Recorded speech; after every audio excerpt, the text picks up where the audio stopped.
இவ்வளவு நாள் எப்படி சாப்பிட்டோம்?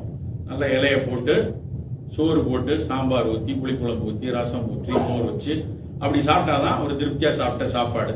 நாங்கள் கூட அதை நாங்கள் கல்லூரி படிக்கிற காலத்துல இந்த ஆர்டரை நினைத்து வியந்திருக்கிறோம். என்ன அழகா முதல்ல குழம்பு காய், அதுக்கப்புறம் அதை சீரடிப்பதற்காக ரசம், அதுக்கப்புறம் அதுல வயிற்றுல புண்ணாயிராம இருக்க கடைசியாக ஆன்டாசிட் தன்மை உள்ள மோர். இந்த ஆர்டரே ரொம்ப அழகா இருக்குன்னு வியந்திருக்கும். ஆனா இன்றைய அறிவியல் கொஞ்சம் அதுல மாற்றி கருத்துக்களை சொல்ல ஆரம்பிச்சு. என்ன சொல்லுது அப்படின்னா, அகைன் ஈட் லான்செட் கமிஷன் அப்படின்னு ஒரு பத்திரிகை. லான்செட்ங்கிறது பிஎம்ஜே மாதிரி இன்னொரு முக்கியமான மருத்துவ பத்திரிகை. அவர்கள் ஒரு கமிஷன் ரிலீஸ் பண்றாங்க. என்ன சொல்றாங்க அப்படின்னா, இந்த ஈட் லான்செட் கமிஷன்ல உன்னுடைய சாப்பாட்டினுடைய பரிமாறணும், உன் தேர்வும் கொஞ்சம் மாறணும் அப்படின்னு இருக்காங்க. எப்படி மாறணும்? 70% காய்கறியும் கீரையும் பழங்களும் இருக்கணும். எவ்வளவு? 70%. 30% தான் நீ தானியங்கள் எடுத்துக்கொள்ளணும். அந்த 30% நீ மரபு தானியங்கள் எடுத்துக்கோ, மரபு அரிசிகளை வச்சுக்கோ, அது முக்கியம். ஆனா 70% காய்கறிகளும் பழங்களும் இருக்கணும். புலால் சாப்பிடுறவங்க மீன்களை பிரதானமா வச்சுக்கணும். கோழிக்கறியை கொஞ்சம் குறைச்சு கொள்ளலாம், ஆட்டுக்கறியை எடுத்துக்கொள்ளும். இந்த மாதிரி அவர்கள் அந்த ஈட் லான்செட் கமிஷன், அதை நீங்க கூகுள்ல பாருங்க. அவன் சொல்ற விஷயம் என்ன அப்படின்னா, வெறும் 37 பக்கம் தான் இருக்கு அந்த அறிக்கை. அதை படித்து பார்க்கும்போது அதில் நிறைய உண்மைகள் வருது. அப்படி பார்த்தோம்னா இனிமேல் நீங்க நாளையில இருந்து வீட்டுல சாப்பிடும் போது இலைய போட்டு முதல்ல காய போடுங்க. சாப்பிட மாட்டேன்னா அவரை காய போடுங்க. அப்படி காய்கறிகளை வச்சு, அந்த காய்கறிகளுக்கு ஆசையா இருந்ததுன்னா கொஞ்சம் சோறை அந்த காய் வச்சு கொடுப்பாங்க இல்லையா கட்டோரியில, அந்த மாதிரி கொஞ்சம் ஒரு சின்ன கிண்ணத்துல மாப்பிள்ளை சம்பாவோ, தூயமல்லி சம்பாவோ, பூங்கார் சம்பாவோ, வரகோ, தினையோ வச்சு கொஞ்சம் வச்சுக்கலாம். காய்க்கு சோறை தொட்டு சாப்பிடணும். அதுதான் மிகச் சிறப்பான ஒரு விஷயம் என்ன நீங்க சொல்ல ஆரம்பிச்சிருக்காங்க. அதுல உண்மை இருக்கு. சரி, இப்படி காய்க்கு சோறை தொட்டு சாப்பிடுறது எப்படி சார்? நான்லாம் சாம்பார் ரசம்னு ஊத்தி பசிச்சு சாப்பிட்டு தானே பழக்கம். இது எப்படி சார்னா, அதே பீன்ஸ் பொரியல்ல சாம்பாரையோ மீன் குழம்பையோ புளி குழம்பையோ ஊத்தி பசைஞ்சு உருட்டி சோறை தொட்டி சாப்பிடலாம். அப்படியாவது நம்ம குழம்பு எடுத்துக்கிறது தப்பு இல்லை. காய்கறிகள் நிறைய இருக்கணும், குழம்பு வச்சுப்போம், ரசம் வச்சுப்போம், மோர் வச்சுப்போம். ஆனா அதையெல்லாம் சோறுல தான் பிசைஞ்சு சாப்பிடணும்னு அவசியம் இல்லை. குறைவாக சோற்றை எடுத்துள்ள, மிக முக்கியமா சர்க்கரை, ரத்த கொதிப்பு, புற்றுநோய், மாரடைப்புக்கு இந்த உணவு திட்டத்தை பரிந்துரைக்கிறாங்க.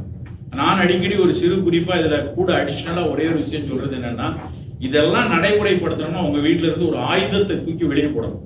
அது என்ன ஆயுதம்னா, அந்த அன்னக்கரண்டின்னு ஒண்ணு இருக்கும். அதை பார்த்தாலே எங்க திருநெல்வேலி பக்கம் நாங்க சொளவுன்னு சொல்லுவோம். முரம் என்று பெயர் உண்டதுக்கு. அந்த முரத்துல சாதம் எடுத்து போடுற ஒரு பழக்கம். அதை பார்த்தா இன்னொரு பார்வையில் எனக்கு அதை பார்த்தா ஒரு பொக்லைன் எந்திரம் மாதிரியே இருக்கும். பாளமா வெட்டி சோற வச்சு அப்படி வேணாம். அன்னக்கரண்டி தூக்கி போட்டுட்டு பெண்கள் நாளையில இருந்து அதுக்கு ஸ்பூன் போட்டிருங்க. கை வலிச்சே சோறு எடுக்காம சரி போதுவோ அப்படின்னு வச்சிருவாங்க. அந்த அளவுக்கு குறைவாக தானியங்களையும் மிக அதிகமாக காய்கறிகளையும் எடுக்கும். சார் அப்படின்னா எப்படி சார் எனர்ஜி கிடைக்கும்? எனர்ஜி கிடைக்கும், உறுதியா கிடைக்கும். இதுவும் கார்போஹைட்ரேட் தான். நிறைய பேர் நினைக்கிறாங்க சோறு தானியம் மட்டும்தான் கார்போஹைட்ரேட். கிடையாது, காய்கறியும் கார்போஹைட்ரேட் தான். செல்லுலோஸ், அதே குளுக்கோஸுடைய குடும்பம் தான். ஆனா நார் நிறைய உள்ள செல்லுலோஸ் விஷயம், அதுவும் ஜீரடித்து ஒரு எனர்ஜியை தான் உடலுக்குள்ள கொடுக்கும். அதனால அதை எடுத்துக்கொள்ளலாம். அதனால காய்கறியை பிரதானமா வச்சுக்கொண்டு தானியங்களை குறைவா எடுத்துக்கொண்டது 40களுக்கான நிறைய 40, 50, 60களை ஒட்டி இருக்கிறதுனால நம் உணவு திட்டத்துக்கு ரொம்ப ரொம்ப முக்கியம். நிறைய காய்கறிகளும் குறைவான அளவுல தானியங்களும் இருக்கிறது ரொம்ப முக்கியம். அடுத்து நம்ம சாப்பிடக்கூடிய சிறு பானங்கள், தேநீர். நமக்கு தெரிஞ்சது தேநீர்.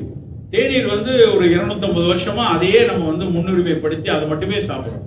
250 வருஷத்துக்கு முன்னாடி எதை குடிச்சிருப்போம்?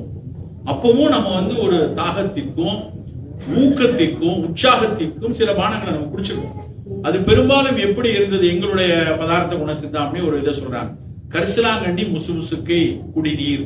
இப்ப எப்படி தேநீர் சொல்றாங்களோ அன்னைக்கு குடிநீர்னா அந்த இலைகளை அவித்து வடித்து எடுக்க குடிக்கக்கூடிய தண்ணீர் தான் குடிநீர் அப்படிங்கிறது. கஷாயம்னு இன்னைக்கு ஆயுர்வேதம் சொல்லக்கூடியது அந்த குடிநீர் தான்.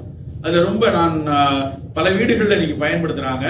நாம அதை ரொம்ப முக்கியமா செய்யணும். என்னன்னா, நம்ம போய் எல்லாரும் மாச ஜாமான் வாங்க போகும்போது கொஞ்சம் காபி தூள், கொஞ்சம் டீ பாக்கெட் வாங்கிட்டு வரோம். அதே மாதிரி நான் சொல்றது கூட 2-3 விஷயம். கரிசலாங்கண்ணி பொடி வாங்கி கொள்ளுங்க, நெல்லிக்காய் பொடி வச்சுக்கோங்க, இது மாதிரி ஆவாரை பொடி வைத்துக் கொள்ளுங்க. வீட்டிலேயே சில பொடிகளை தயாரிச்சு கொள்ளுங்க. அந்த தயாரித்த பொடிகளை ஒரு 100 கிராம் சின்ன சின்ன எவர்சிலர் டப்பால வச்சுட்டு காலையில தேநீருக்கு பதிலாக ஒரு நாள் தேநீர் குடிங்க. இன்னும் 2 நாட்கள் 3 நாட்களுக்கு மற்றபடி ஒரு நாளைக்கு வந்து ஒரு சுக்கு மல்லி காஃபி, இது ஒரு வெறும் சுக்கும் தனியாவும் உள்ளது. இன்னொரு நாள் ஆவாரை கஷாயம், இன்னொரு நாள் கரிசாலை முசு முசுக்கு, இன்னொரு நாள் வந்து இந்த நெல்லிக்காய் பொடி.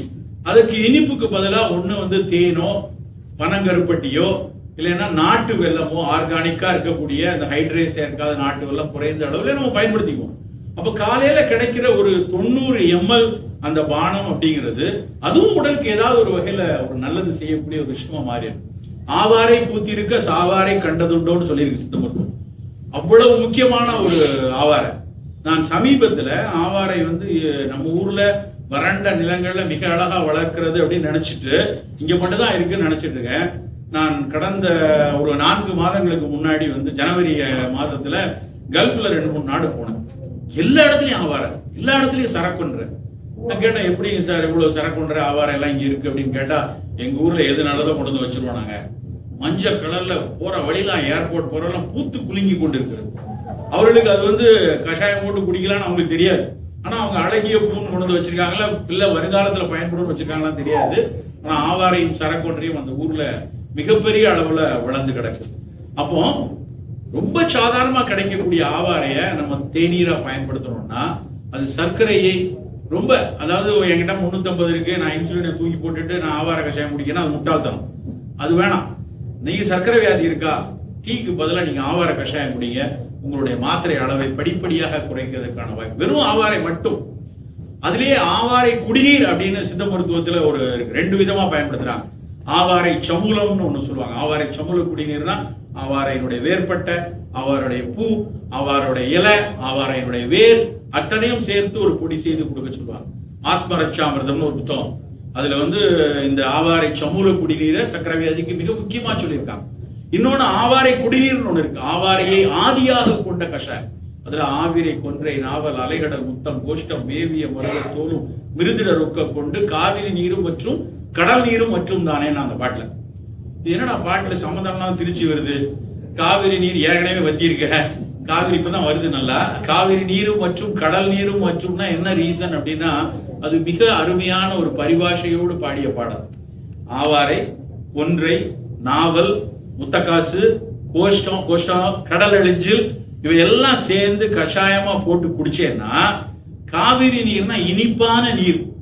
இனிப்பா ஒண்ணுக்கு போறது இருக்கு இல்லையா, சிறுநீர்ல இனிப்பு கலந்து போகக்கூடிய யூரின் கிளைகோசூரியான்னு சொல்லக்கூடிய அந்த டயபெட்டிக் நோய்க்கு அந்த கஷாயம் சிறப்பு. கடல் நீர் எப்படி இருக்கும், உப்பா இருக்கும்.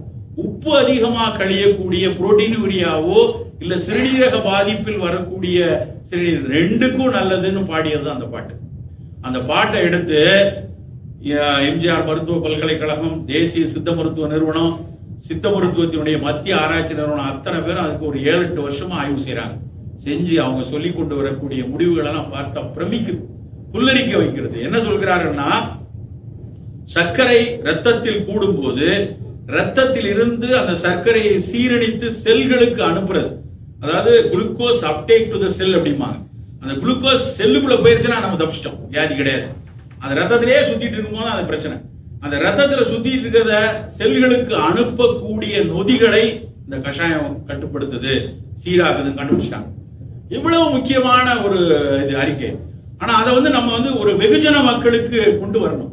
அவரை சாதாரணமா அவங்கவுங்க வீட்டுல இதெல்லாம் சொன்ன விஷயத்த அவங்கவுங்க எல்லாரும் வீட்டுல தயார் பண்ணி பண்ணலாம். இதுக்கு ஒரு பெரிய மருத்துவ கட்டுப்பாட்டு அதிகாரிகள்லாம் வந்து பார்த்து பண்ணணும் அவசியம் இல்லை. அவரை எல்லாரும் சாப்பிட்ட ஒரு விஷயம் தான். அப்ப அப்படி ஒரு கஷாயத்தை நாம ஏன் தினம் ஒரு தடவை, சர்க்கரை நோயாளிகள் வாரத்துக்கு 2 நாள் குடிச்சா என்ன, எந்த விதத்திலும் அது வேறு மருந்துகளோடு போய் ஒரு பிரச்சனையை உருவாக்குவதற்கான ஒரு பிராக்ஷனல் எக்ஸ்ட்ராக்ட்ஸ் கிடையாது. இது ஒரு இயல்பான ஒரு அக்வஸ், டோட்டலா ரசம் சாப்பிடுற மாதிரி. நம்ம ரசம் சாப்பிடுறோம், ரசம் சாப்பிடும் போது நம்ம எப்போது இது ரசமும் மெட்ஃபார்மினும் போய் ஏதாவது பிரச்சனை பண்ணிடுமா, ரசமும் இன்சுலினும் பிரச்சனை யோசிப்போமா? அதே மாதிரி தான் இந்த கஷாயங்கள் எந்த விதத்தில் நம்ம உடலுக்கு தீங்கு விளைவிக்காது. சோ அப்படியான